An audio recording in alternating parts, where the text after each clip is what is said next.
મધ્ય ગુજરાતની સૌથી મોટી સરસયાજી હોસ્પિટલમાં દર્દીઓની સુવિધા માટે 50થી વધુ જેટલા કુલરોની વ્યવસ્થા કરવામાં આવી છે। ત્યારે સામાજિક કાર્યકર કમલેશ પરમાર દ્વારા આરએમઓ સુપ્રિન્ટેન્ડન્ટ સાથે ગુજરાત સરકારનો આભાર માન્યો હતો। હાલમાં વડોદરા શહેરમાં 41 ડિગ્રી તાપમાનનો પારો હોય તેવામાં સરકારશ્રી દ્વારા દર્દીઓની સુવિધા માટે દર્દીઓના સ્વાસ્થ્યને ધ્યાનમાં રાખીને સુવિધાઓ ઉપલબ્ધ કરવામાં આવી છે તે બદલ આભાર માન્યો હતો। मध्य गुजरात की सौथी मोटी होस्पिटल में आज रोज जे कहेवाय के 50 जेटला जे कूलरो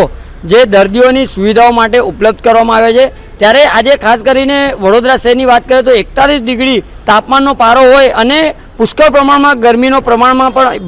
वधारो थतो होय त्यारे गुजरात राज्य सरकार साथे साथे एसएसजी होस्पिटल द्वारा जे 50 जेटला कूलरो अलग अलग वॉर्ड में जे मूकवा माटे जे हालमां मंगाव्या छे ते बदल वडोदरा शहरना जे पण जवाबदार व्यक्तिओनो अमे खूब खूब आभार मानीए छीए। साथे साथे सुप्रिन्टेन्डન્ટ साहेब, आरएमओ साहेब तमामनो अमे वंदन करीए छीए कारण के काळजाळ गरमीनी अंदर आ सवलतो सुविधाओं पूरी पाडे छे ते खूब ज सारी बाबत छे। अने आजे ज्यारे अमे अहींया गाड़ी जोयुं त्यारे जोवा मळ्युं के हालमां जे नवीन कूलरो आवी रह्या छे अने हजू पण नवा कूलरो जे बीजा पण कूलरो आववाना बाकी छे एटले कहेવાનો मतलब के दरेक वॉर्डनी अंदर बे थी एक जे कूलर मूकवामां आवशे तो घણા દર્દીઓને પણ રાહત મળશે અને ખૂબ જ સારી સુવિધાઓ ઉપલબ્ધ કરવામાં આવી છે તે બદલ આભાર માનીએ છીએ।